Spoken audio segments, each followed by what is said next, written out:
Today we're going to do a demo video on different knife cuts using a couple tools. I have all my mise en place here. I have the food that I'm going to cut, which is a potato, just a russet potato. For one of them, I'm going to use some leaves of sage. I have my cutting board. This Silpat mat is just here as a sanitary surface to lay my food on. The bowl is for scraps. I have my chart so that I can demonstrate and place my cuts in each of their coordinating spots afterwards. I have my old cutting board here. You can tell it's old. I have a peeler, a paring knife, a chef's knife, and a honing steel. So this is what I'm going to use to make sure that my knives are that the edge is honed in. So it's different than sharpening. Sharpening requires a stone, but I make sure that my knives are sharp, and then before each use I will, from end to tip, sharpen them at an angle. Okay. Same number on each side. But I've already done this, so my knives are sharp and I am ready to go with my potato. There are several classical knife cuts outside of the ones that are listed here. Okay. I have just given a few that are the basics that will carry you through most at-home cooking.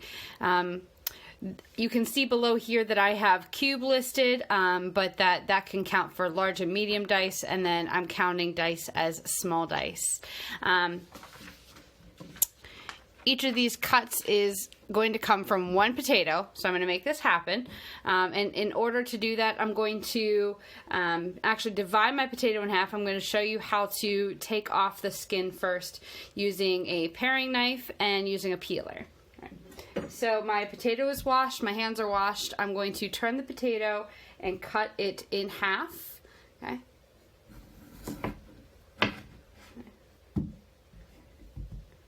As a review, we hold our knives with the base of the knife here between our fingers, the heel of the knife, and then we're going to wrap these fingers around for support. Okay, I'm not going to put my finger on top, I'm going to keep them on the sides. But I'm going to keep control with a wrist motion, and this is the majority of the strength that I have in terms of gripping my knife. My fingers here are not gripping the handle terribly hard. So just a review on that. This will come back later, so I'm going to set that aside. I'm going to peel one part of my potato. I like to hold the potato towards me. I'm going to grab my scrap bowl. I like to hold the potato towards me and peel. Or hold the potato towards me. Hold the potato and peel towards me like this. Okay. You can peel this way as well. That also works. If you find any funky spots like that, we'll cut them out. Sometimes there's a gouging tool at the end of the potato, but if it's too much, then we will just cut it off, and it looks like we're going to just cut this off. Okay. So continue peeling towards you or away from you, whichever you prefer.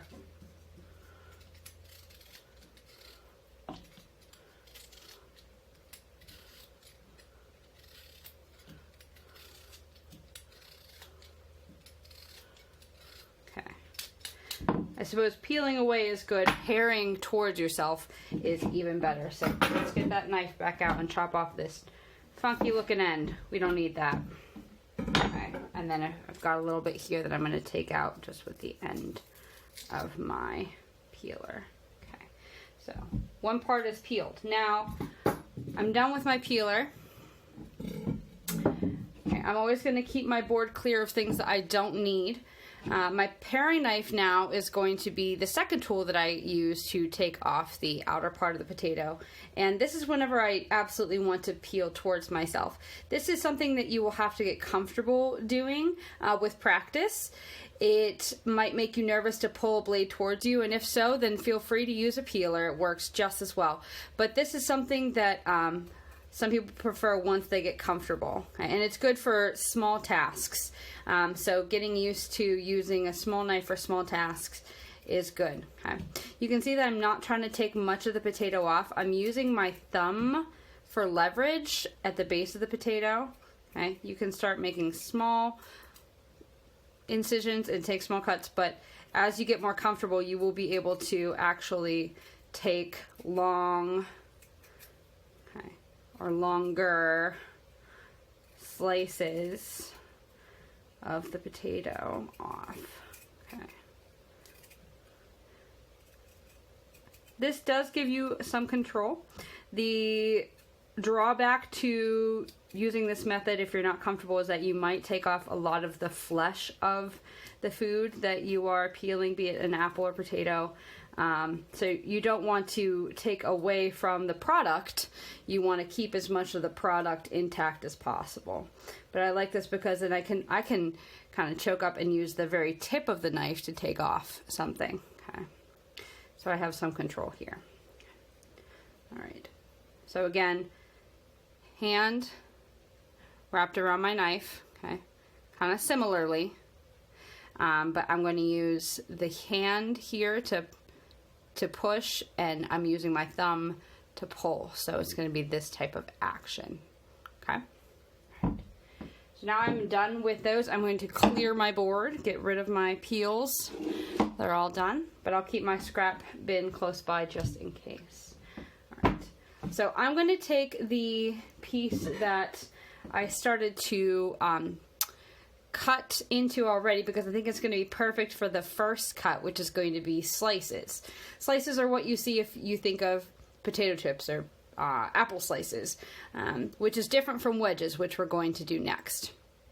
Okay, so I like to have a base that will allow me to not have my product rolling on me. You can see that that's able to do that on its side because it's rounded.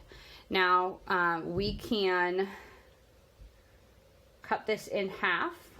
Okay. Any approach to this is okay because this is simply practice.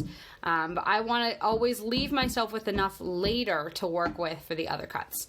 So I'm going to use my bare claw hand now that I'm cutting. I have my chef's knife in my hand again, proper hold. I want to keep these fingers out of the way because as I cut, I want to use my knuckles as a guide. If I keep my knuckles here, I can not go fast, but I can go up and down all day long, and I'm not going to harm myself. I'm using these fingers to hold down the food. It looks like this, okay? Like this. If I were to put my fingers out, you can immediately see the problem. If I try to feed my food under here, if you're picturing this like a piece of wood going under the bandsaw, that's not accurate. You don't want to shove the food under, and I mean shove because that's what you would have to do. You do not want to feed the food underneath because then look where my fingers are. You can see them on the other side of the knife, okay? Because in order to push, I have to use my fingers, and I'm not thinking about it because I'm so focused on cutting that I'm not paying attention to where my fingers are, and that's going to be a mistake that no one wants to make. What you want to do is to move the knife down the food. We have this rocking motion, okay? Remember? And then we're going to slice thinly. Okay, the slices are thin, okay, and I'm going to move my fingers away. My food isn't moving. My fingers are helping to guide my knife, okay. So I'm going to take 4 slices through. Okay. So you can see they are consistent in width, consistent in size, okay. What we want whenever we are cutting anything is consistency. So I'm going to lay them with slice, and that's going to be a little bit hard to see, I see, with the video, but I will come back at the end and show all of them again. Okay.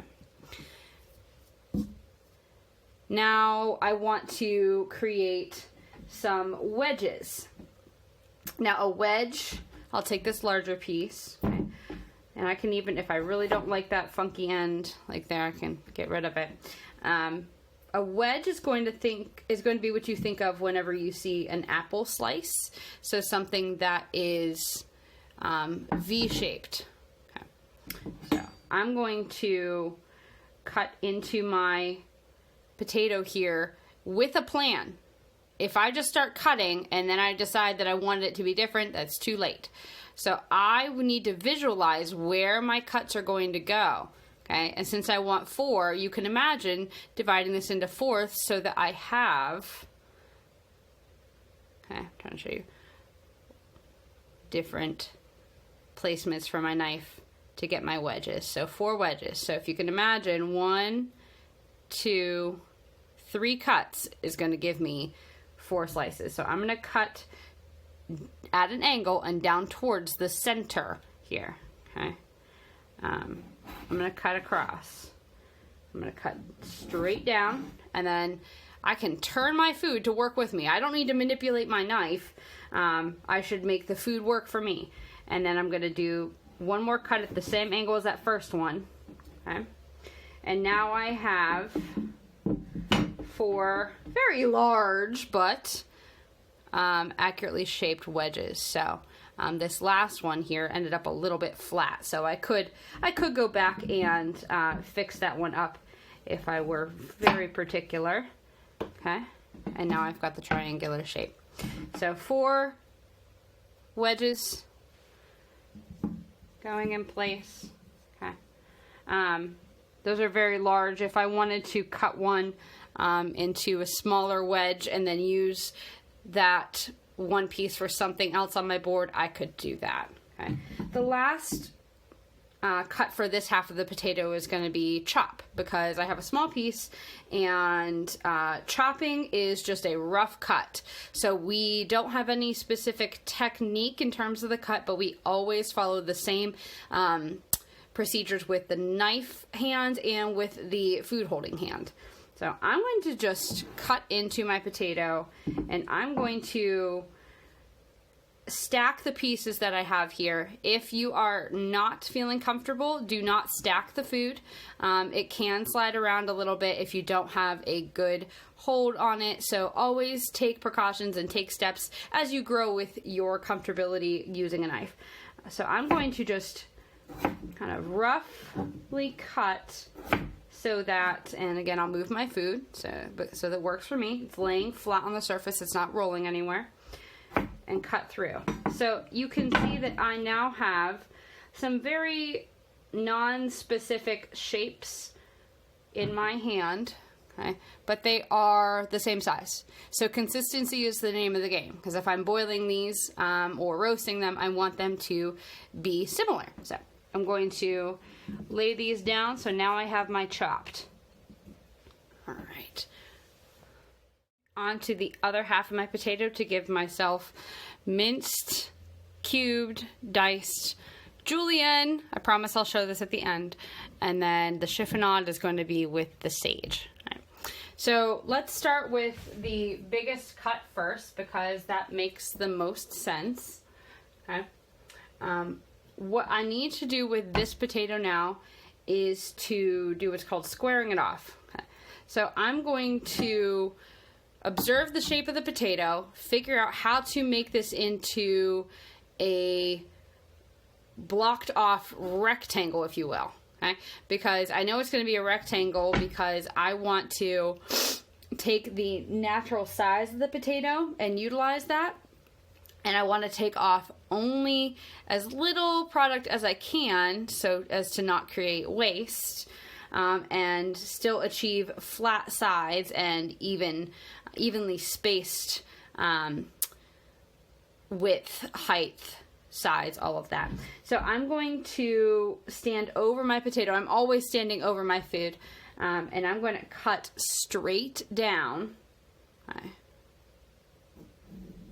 Straight down. Okay, trying to show straight down through. Okay, and I'm going to set the product off to the side. Now I'm going to go to the other side and cut straight down through, taking off as little as possible, making sure that my knife isn't going at angles, because I want this to be Remember, squared off, if I cut at this angle, I'm going to have funny pieces in the end. However I start is how I finish, so I can't uncut something, so be precise. Okay. Straight down through. I'm going to keep these pieces for something. Okay. And I'm going to take off the top so that I have my rectangular piece. Okay. Now my potato, I have some pieces up here. I could take this in even farther and be very specific, but I'm going to try to use as much of the potato as possible just to demonstrate the cuts. Okay, nice and perfectly square down here. Very happy with that. We'll work with this side. Okay, these pieces I said I'm going to use later, and since these are irregular shaped, it would make the most sense to mince these ones. Mince is a very small cut, so I don't want to use my nice big perfectly squared piece for that. I want to use these pieces for that. So I'm going to set them to the side. Okay. Or if you have a nice big board, which I don't, I like to set my food that I am going to work with on the left, food I am working with in the middle, and then product that I am cutting pushed over to the right and eventually taken and put into its desired bowl or placement. Okay. But since I have the option to move that out of the way, I'm going to do that. I have now 3 cuts that I want to get out of this piece. Mince is over there. Right here, I have 1 block, and I want to get cube, dice, and julienne. How am I going to do that? Okay. Well, cube is going to be our large dice, if you can imagine like a cube of cheese. Okay, that's something you can actually pick up, fairly large. Dice is going to be smaller, so let's start with our largest one, and I am going to cut this in half, straight down through. Okay, product I'm not using goes over to left. Okay. I am going to observe this and determine where can I cut it so that I can have a piece in the end that is the same on all sides. A cube is the same on all sides. So I'm going to look at this piece and I'm going to say, okay, maybe if I want it to be absolutely perfect, I need to cut off a little bit, because if you see here, it's not quite square. So if I want to end up with a square piece, I can determine, okay, this is about where I want to cut so that I get something that is even on all sides. Okay, because this has to be even on all sides first. How we start is how we finish. Okay, I'm going to lay this on top of my other piece now for guidance. I'm going to chop off this extra and set it over here. Okay, I might even use it for something else, but I'm just going to set it there for now. Now I have 2 pieces that are fairly, this one could probably use a little help, but either way, let's do that just for perfection's sake. Okay, now I have 2 pieces that are as wide as they are tall. Now I need to make them just as long, and I'm going to set them side by side so that I can make the same cut at the same time and be more efficient. I don't want to sit here and cut one by one by one and then cut another. I want to be efficient, so I'm going to visually determine if it's this far this way, if it's this long or high, however you see it, then it has to be the same this way. So I'm going to curl my fingers, cut down through, move my hand on the food. Okay. And that worked out very nicely. So I just had to make a few cuts, and now I have my cubes. Okay. Now I want to do julienne and I want to dice. So I am going to take whichever piece I want. Let's say I want to use this piece. It looks fairly okay. Maybe this part at the end is not squared off and I don't like it, so I'm going to put it over here. But this piece, I tell you what, this is fairly square, so why not use it? I'm going to cut it because I can tell by looking at it that when I cut this in half, I'm going to get 2 very similar sized pieces. Now I'm going to do the same thing that I just did with the dice, where I line them up and I determine how far down my cut should be. Okay. Carefully taking it off my knife. Look at that. That was so easy. I happen to have that piece ready. If you need to cut a piece off of there, you can do that. So here's my dice. Okay. All right. Now I have so much to work with now. Okay. So a julienne is a very thin, they call it a matchstick size cut. Okay. There's thin julienne, but we're just going to go with the idea that we're looking for a long, thin, almost shredded-like piece. Okay, but it's done with a knife. We're not shredding. So what I need to do is to take my piece of food, and I want to stand over top of it and make, I believe, 1/8 of an inch cut. Okay, at most. Okay, so I want to be consistent. Same width. I'm going to cut 4 times. Okay. Right now they're going to look like slices. They're going to look like big flat planks, okay, which is what we want. Okay. I'm going to gather mine up. Again, if you don't want to stack it, or if you want to do it in 2 sets, you can do it in 2 sets. Okay. I'm going to stack mine up so that they are all even. I'm going to use my knife and my hand to kind of help me line them up. Standing over top, I use a little bit of pressure to hold my food, and keeping my fingers curled, I'm going to make sure that I cut so that it is the same width, the 1/8 inch. Okay. If I get down to a piece that's thicker than I want, but I still want to cut it, I can put my fingers on both sides and go down through. Okay. If it's not perfect, then these pieces can go away. But you see that I have now what look like mini French fries. And that's what I want. I want these tiny, tiny matchsticks. Okay. So it is supposed to be, and I'll try to find a piece. Okay. The same on each side. It's square on the end and then nice and long. Okay.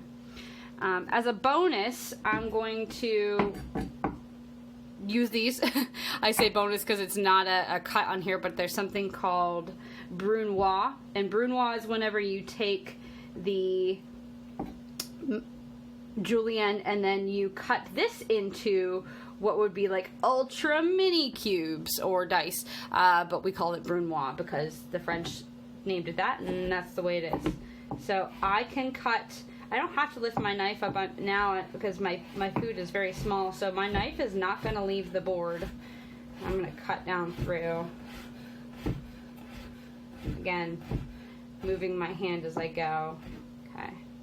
Carefully pushing off the knife. Okay. I'm going to use the back of my knife to help me gather this up. I don't want to scrape my knife along the board towards my hand. 1, that could be a safety issue, but 2, you could also dull your knife. So now I have, carefully, okay. I have very tiny, tiny square cuts, but even though these are tiny, I can still see the shape. It's distinctly small cubes. Okay. Get those all off my hands. Okay, that is not going to be minced. Minced. Okay, let's see if I can zoom in here. Okay, you can see what's going on already. So I need to make something that is smaller than that for this category. Okay. Now we have a nice view. Now our board is coming into view. Good. All right. I am going to, again, use my scraps. So many scraps. Might as well make use of them. I'm going to start by chopping because mince is no particular shape. It's just very, very, very finely chopped food. Okay. So perhaps I want to start by slicing down through. Okay. I'm not using these, so I'm going to take them off my board. Okay. Okay. And then I'm going to stack my food and into a bit of a pile, if you will, and then cut down the other way. Now this is going to be a large amount of potato to mince. So depending on how much you want, if this is just for practice, you don't have to chop all this, but it's not hard to do either. So I'm going to now gather my pile of my nondescript shaped cuts. And the reason I'm going to do that is so that I can do a unique motion. When I have my food piled up, it's easy to anchor my knife on the board with one hand and use the point to pivot. Okay, so I'm going to go like this over top of my food. I'm showing you before it gets chopped into, because if you're doing this, sometimes the food can go different directions, but we're not trying to aggressively chop it. Sometimes that just happens. So I'm going to start going over top of it. You can see how it kind of moves away from me. So what I want to do is use the knife to gently coax it back, and I'm going to go from different angles and chop, chop, chop. Okay. All right. So I'm going to actually move this over to the side just for purposes of getting this done faster. This is not fine enough yet. Yes, it's chopped and it's irregular and it's small, but it's not as small as the Brunoise, okay? And in fact, it needs to be smaller. Bring it all back. Might have to clear off my knife every so often because they like to hide up on there. Bring everything back here. Gently gliding the knife across the board. I know I just said that can dull it, but we're going to use our tools to help us, and as long as we understand what we're doing, we can keep ourselves safe and keep our tools nice. Okay. Use them for their intended purposes. So now you can start to see that it is becoming really fine. So the things that you are oftentimes mincing are herbs or garlic. Think about how you would not want to get a big piece of garlic all by itself in whatever it is that you are consuming. Okay? Garlic is great for flavor, but it needs to be distributed because it's so strong. Same with a leafy herb. You don't want to get a big piece of that necessarily. So if something tells you to mince, you go to town. A garlic press is also a great option if you don't want to do it by hand, but I don't have a garlic press at home, so I'm going to do this. Okay, this is looking pretty fine, and you can tell I've spent some time with it. So I'm going to actually show you guys. I'm going to zoom in and show you just how fine I've made that. Okay, so let's put that onto our board and actually compare. I'll put a little in my hand before we put it on the board. I'll put some in my hand. Okay, there's my Brunoise. Trying to get this to focus. There's my Brunoise, and here's my minced. Let's see. Nope, not gonna happen. Okay, but this is like starting to look like a mash, almost kind of pulp-ish because of how much I've caused the moisture to release, and these are very obviously small dice. So here goes my mince. Okay. Alrighty. I'm gonna take this off my board. Put it over here. Perhaps I can put it in a hash or something later. Okay. Other bonus, not on the board, but if you're thinking about, well, what about those like carrot sticks that I cut and dip into my hummus or whatever it is that you ranch? What are those? That's something called a bâtonnet, which is like a large julienne. So I'm going to cut what would be essentially small dice shape, okay, and cut them long. Okay. So now this is a bâtonnet. This is a nice large cut. This is not super precise, but you would again want it to be a let's see, could even make it a little bit thinner. Not recalling the exact dimensions for bâtonnet, but you want them to be long, thin pieces. So that's what those are called. But I'll set those to the side. Okay, so that again is another cut. I mentioned that these are not all of the cuts that are out there, but several of them. I'm sure that you would probably not encounter bâtonnet in a recipe, so that's okay. Julienne, however, you will. All right, last one, chiffonade. Now, there's a reason why I cannot chiffonade a potato. Okay, chiffonade is something that you use for a large leafy product, whether it is lettuce or herbs. Quite often it's herbs. Basil leaves, not bay leaves. Basil leaves are typically very large, but right now I don't have any large basil leaves, but what I do have are some large sage leaves. Okay. And I've stacked them up for a reason. I'm going to end up rolling them together. Okay. And this is going to give me nice long strips. This works well if the piece is large. I could probably easily cut through the sage, but just for demonstration purposes, we're going to pretend this is a nice big basil leaf and we want to chop it up. Okay, so I have my sage leaves now rolled up and I'm going to set them seam side down so it doesn't unroll on me.